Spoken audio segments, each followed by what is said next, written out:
L'actualité. Alexandre, l'actualité continue. Détroit d'Ormuz, qui était supposément être américain, là, tout d'un coup, là, il se passe quoi là-bas? Moi, j'ai envie d'aller là. S'ils offrent un voyage là-bas, moi, je veux juste aller là-bas pour comprendre ce qui se passe. Ouais, moi, je vous annonce officiellement que le détroit d'Ormuz est fermé et ouvert. Non, c'est encore une fois l'espèce de dichotomie. Là, on vit dans comme deux réalités parallèles avec deux États qui nous disent des choses complètement différentes. Commençons ce matin, les autorités iraniennes qui disent que tant que les États-Unis vont pas avoir rempli leurs engagements qui étaient prévus dans l'accord, là, le protocole d'accord signé en juin, là, eux demandent la levée du blocus naval, le déblocage de plein d'argent qui a été gelé du côté iranien, la fin de l'embargo pétrolier, la fin de toutes les opérations militaires, ce à quoi Washington a dit bien évidemment non. Ils disent, si ça c'est pas réglé, on n'ouvre pas le détroit. Donc si on écoute les Iraniens, le détroit d'Ormuz est en ce moment fermé. Tout à l'heure, président Donald Trump, à 9h30 pile, c'est drôle, direct à l'ouverture des marchés, tiens, dit il n'y a aucune conversation, aucune négociation avec l'Iran. Notre blocus est complet. Le détroit d'Ormuz est entièrement ouvert et fonctionne. Il n'y a plus de mine là-dedans. Tout va bien. Donc, est-ce qu'il est ouvert ou il est fermé? Aucun moyen de le savoir, à moins d'être quelqu'un directement là-bas sur un navire. C'est fou. Je veux dire, c'est fou pour tout ce qui est marchés mondiaux. C'est fou de voir aussi qu'on peut... Parce que je rappelle, ça c'est un tweet de M. Trump paru à 9h30. Il y a des gens qui ont payé 100 000 $ par mois pour avoir accès à ça des heures d'avance. Je veux juste vous le rappeler, là. Ce qui est catastrophique, c'est que le détroit d'Ormuz, qui est extrêmement stratégique et central pour une bonne partie de l'économie mondiale, notamment le pétrole, mais l'aluminium aussi, c'est pas l'océan Pacifique, là. C'est pas le détroit le plus géant qui est sur la planète.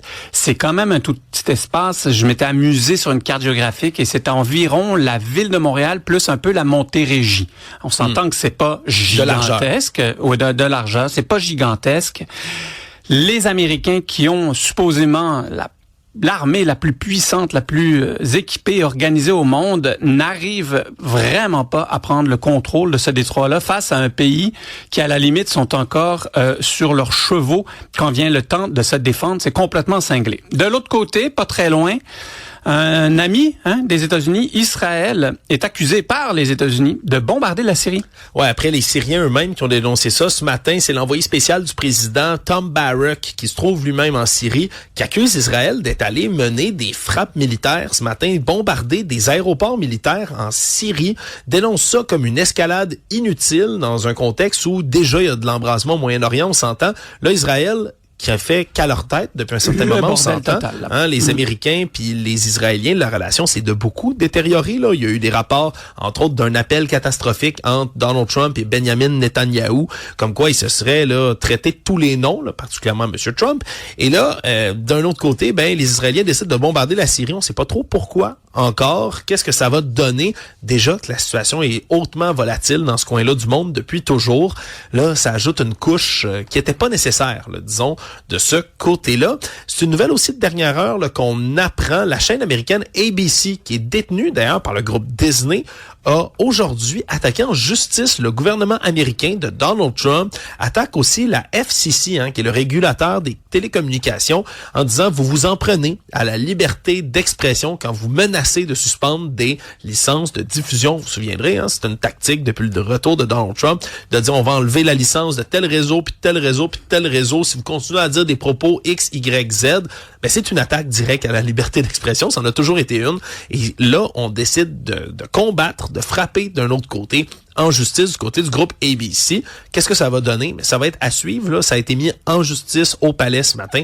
Reste à voir un peu la suite, mais c'est une contre-attaque peut-être qui va être la bienvenue pour les réseaux. Absolument. Et puis, peut-être que Trump s'inspire de son ami Kim Jong-un de la Corée du Nord pour contrôler les médias. Son bon ami celui de avec lequel il s'entend bien. Exactement. Ça aussi, c'est un autre dossier assez épineux. Puis je vais nous déplacer sur un dernier dossier de cour aussi. Ce dossier de cour qui est extrêmement suivi de par le monde. Là, le procès de Luigi Mangione, je rappelle, accusé du meurtre d'un patron d'assurance maladie américain en 2024. Là, il y a des images de surveillance qui ont fait le tour du monde où on le voit tirer Brian Thompson directement là en pleine rue, comme tu le dis.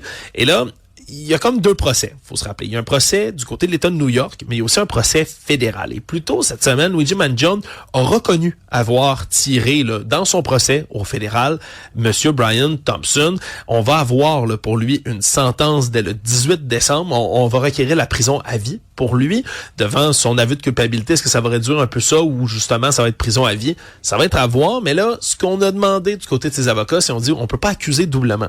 Non. On ne fait pas accuser de la même chose au fédéral et de la même chose du côté de l'État de New York. Il demande l'abandon pur et simple de ce procès du côté de New York. Je pense que c'était la tactique aussi de plaider coupable de cette manière-là. On va reporter le procès donc à lundi. Reste à voir si ça va être jeté en dehors de la cour ou pas.